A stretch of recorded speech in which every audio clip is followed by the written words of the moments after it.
How's it going, everybody? Welcome back to the channel. Today, we're heading back into the world of What If Damon was in Dragon Ball. If you missed yesterday's part, or even the series as a whole, then make sure you check out the What If Damon playlist, so you can get all caught up for this video. With that, let's head back into this series.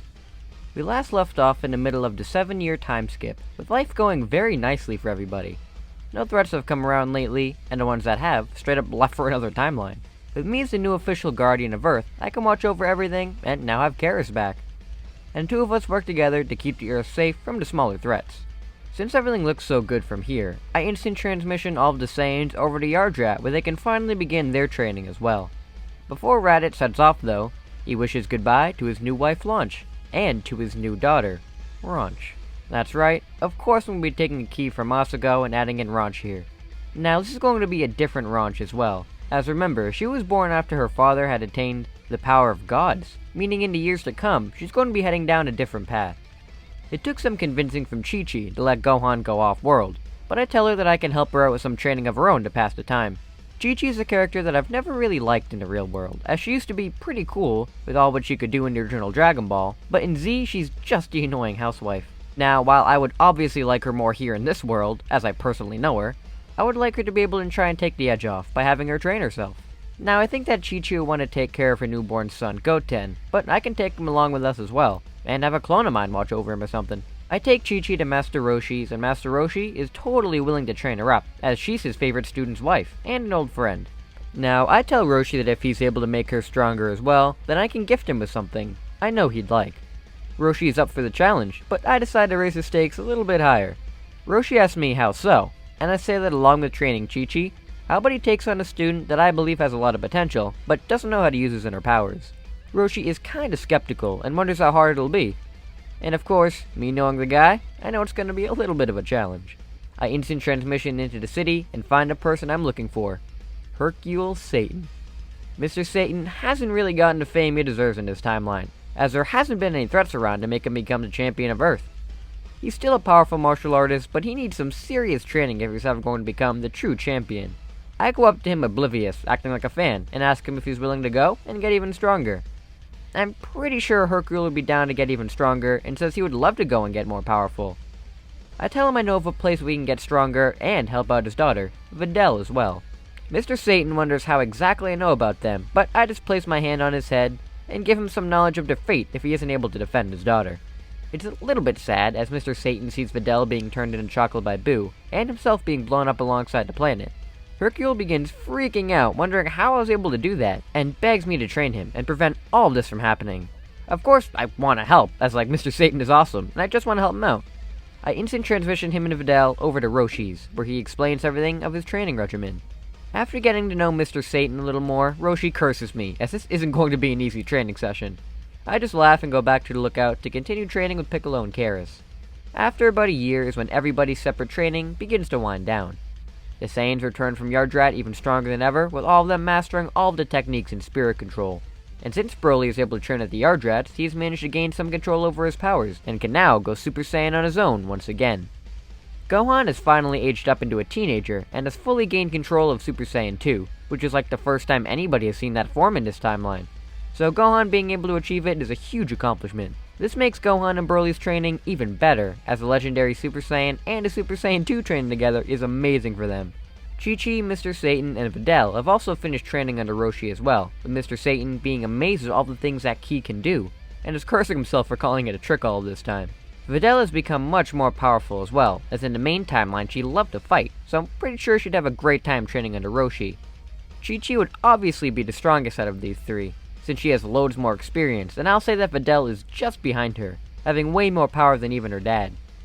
Gohan did say that she may have gotten stronger than him if she kept up her training, and I totally believe that she could if she pushed herself seriously. I would stop by on occasion too to say some inputs, and I'd teach the three how to fly and shoot all different kinds of ki blasts. The three aren't in the league of like any other Z fighter right now, but I'll just say that Chi-Chi is on the Saiyan Saga Vegeta level, while Videl and Mr. Satan are just below her. They have made amazing progress, and I tell Roshi he did an amazing job, so now I have a gift of my own for him. Since I am now the Guardian of Earth, Kami granted me access to the Dragon Balls, meaning they're mine, and I can use them as I like. With me being in control now, I upgraded them a little bit, where I can instantly bring them to me whenever I want when they're active. So, at a snap of my fingers, I can summon them to me whenever I want. That's exactly what I do, and the Dragon Balls teleport over to me, and Shenron is summoned. Roshi is curious what I'm going to wish for, and I make a wish that I know Roshi will love. I wish for his youth to be restored. Roshi is in complete shock as he begins to grow a little taller, and then he reverts back to his younger self. Shenron asks if I need the other 2 wishes, and I don't at the moment, so I just tell Shenron he's all good to go, and that's exactly what happens.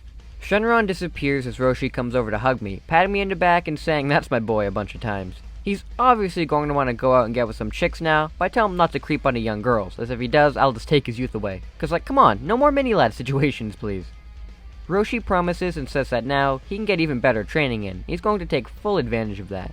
Gohan meets Videl early through this training, and the two immediately hit it off, with Videl interested in how strong Gohan is, and wants to train to somebody close to her age.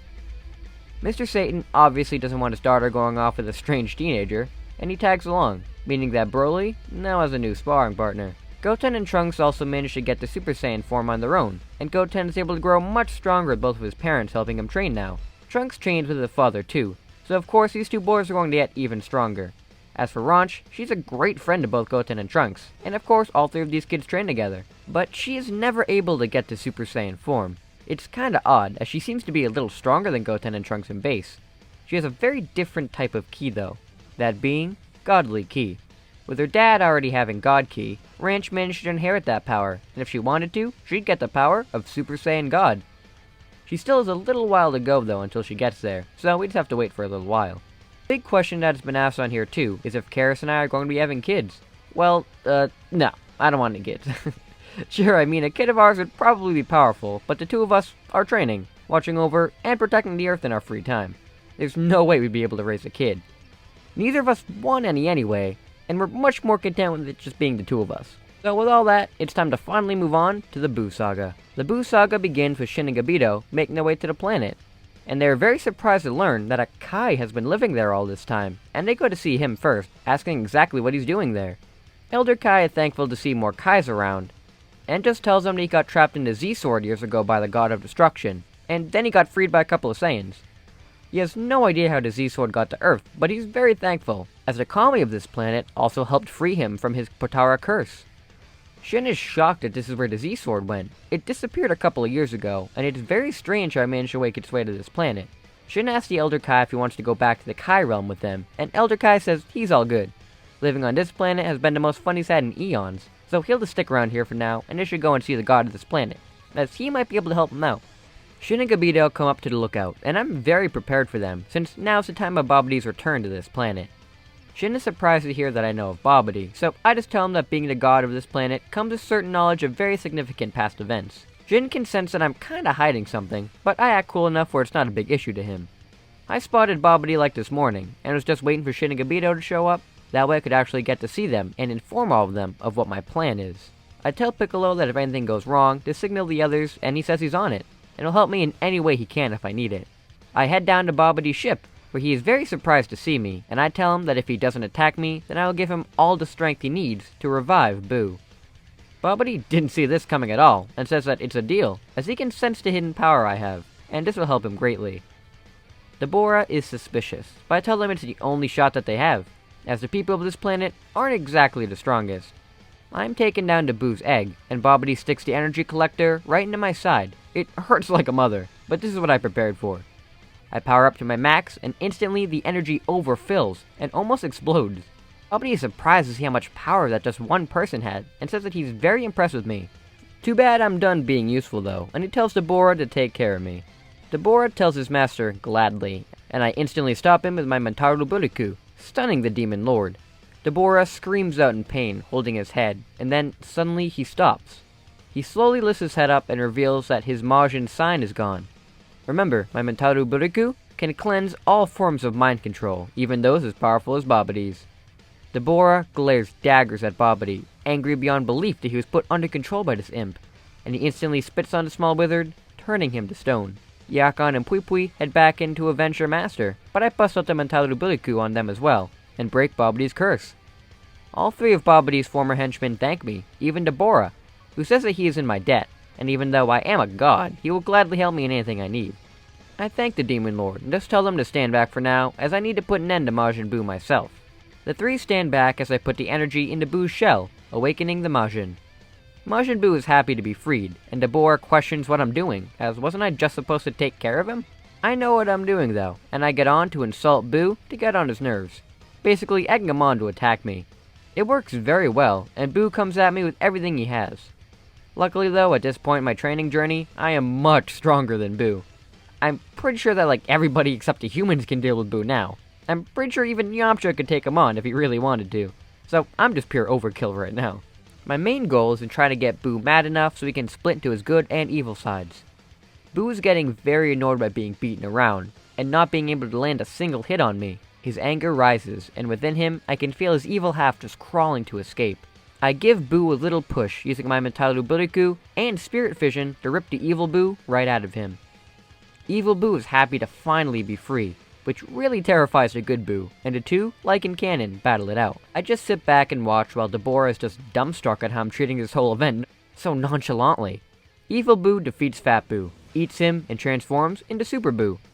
Super Buu is much more powerful than Fat Buu, so it's a little bit more of a challenge now. But even I am still more powerful than Super Buu. Now that there's technically two Boos, I'm able to use my Spirit Fission on him, bring out the Grand Supreme Kai, the South Supreme Kai, and the Good Buu. Now with there being two Boos and both not having anybody absorbed inside, I'll say that they both look like they're in their Kid Buu states. Though the evil one is a sort of gray shade. Yep, in my quick thinking, I managed to make a good Kid Buu, with him pretty much being a good guy, but with the power of Kid Buu and more of the mentality of Fat Buu. Evil Kid Buu goes to attack his good self again, but I step in the way this time and start to fight off the evil Kid Buu. I still have another plan though, and I telepathically communicate back to the lookout, and Piccolo and Kakarot appear to hold off the Majin. I tell Dabura that these two are going to need some help, and the debt will be repaid if he holds off Buu with them. Dabura, Pui and Yakon go in to help out Piccolo and Kakarot, while I fly into the air and charge up the Spirit Bomb. Now, while I never got to train the King Kai personally, I had Goku teach me how to do this over the years. And the Spirit Bomb charges up for me. Evil Kid Buu is still a very strong fighter, getting in some good shots on the group. Dabura tries to spit on him, but once he does, Buu just detaches that part of his body and throws it away. Pui and Yakon are easily knocked out, while Kakarot is able to web up the Majin enough so Piccolo and Dabura can land in some heavy hits and try to keep him down.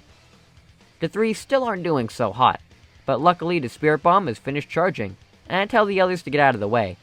Kakarot quickly grabs Piccolo and Dabura and instant transmissions away, as I hurl the Spirit Bomb right at the evil Kid Buu. He tries his best to hold it back, but it's no use, and it is pushing into him more and more. Before Buu is completely disintegrated though, I try to contact King Yemma, asking if Buu can be reincarnated into a good guy. That way he can have a second chance at life. Seeing how I'm the god of Earth now, I'm pretty sure Yemma would take this suggestion even more than Goku's. The evil Kid Buu is completely destroyed by the Spirit Bomb, and Yemma is able to pull some strings to get Oob to be born. That won't come for a little while longer though. The threat of Buu is gone, with the good Kid Buu all confused on what it was that happened to him. I tell the Majin that he's free from evil now, and if he wants to learn how to live as a mortal, I can get him all the help he wants. Kid Buu says that would be great, just as long as he can get some candy out of it. Shin is very happy to see his two Kai friends again, and thanks me so much for being able to free them, which I tell him is no problem. Kais all return to the land of the Kais, where I'm welcome anytime. They also say they'll help out in bringing Yakon and Pui back to their planets as well. Dabura thanks me once again for freeing him, and tells me that he'll be going to rule over the underworld again, and if a god and demon ever want to clash, he'll be ready. Dabura returns to the demon realm, while Piccolo, Kakarot, Kid Buu, and I return back to the lookout. And that's where we're going to be leaving this episode for right now. I hope I was able to surprise you guys with the Buu saga in this scenario, as keeping a powerful Buu alive was always something I wanted to do, since Buu is like one of my favorite characters. Well, before I go, huge shout out to all my patrons, Dreadpool, Patrick Sanlin, Mr. Darkness, Cooper H, Always Zero, and John Lister, as all of your support means the world to me. With all of that, until we meet again you guys, see you later!